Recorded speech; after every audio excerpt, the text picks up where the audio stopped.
So now that we know that Seattle sucks, we're going to talk about another football team that doesn't suck.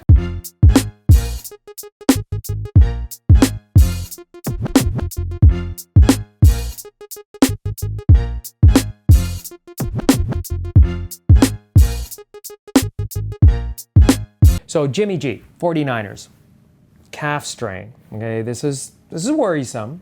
Who else do we know that had a calf strain and then went on to having some pretty significant injuries afterwards? Durant, right? Calf strain, babied it. They said it wasn't, they didn't even think about the Achilles, and then you just fill in some sound effects there. I need it to pop, you know. You want a pop sound? I can put any sound. You want to pop one? How about like... Got it. Actually, just use that. And so Durant blows his Achilles out.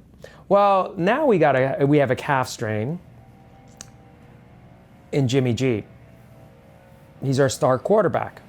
We don't want him getting hurt. So what's going to happen?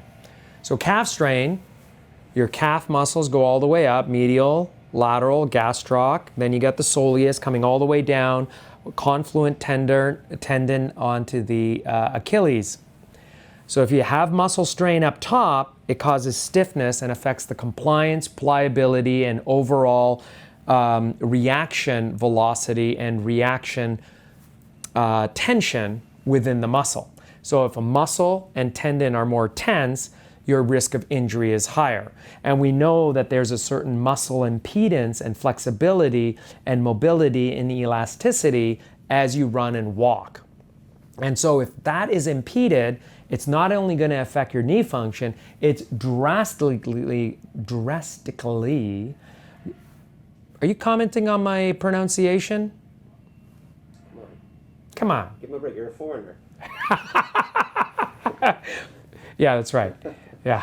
Oh, Canada, terre de nos aïeux. Give those Canadians slack for their English pronunciation. So if we think about the calf injury, depending on whether it's his right or left, dominant, non-dominant, it applies to all of us. Is it on the back leg where he plants his foot, or on the releasing leg? All of those things matter. So how much strain does it go through? Does it affect his running? Not only just the running, but the overall cadence of his movements, the flexibility of his movements, the ability to just sort of create this eccentric muscle relaxation, tension, spring-like reaction to throw the ball, right? So all of that matters. And so if you have a calf strain, that can affect all your body mechanics to throw, because it starts not just with your core, but where you plant, that forms your foundation to be able to throw. Because the reason you need a strong core is you're planted on the ground, and your core takes that reactive kinetic energy, the potential energy, into kinetic energy. But if you're on a moving ball or moving target, you have nothing to plant on.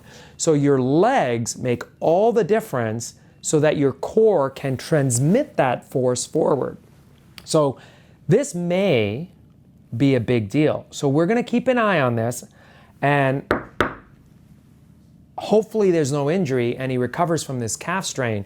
But we don't want what happened to Kevin Durant, to KD. So let's make sure he's recovered, he rehabs, and he's good to go before he gets in the game.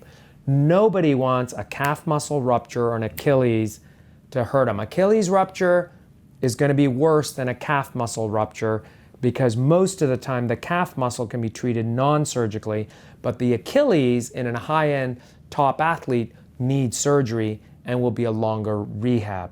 So Jimmy G, heal well.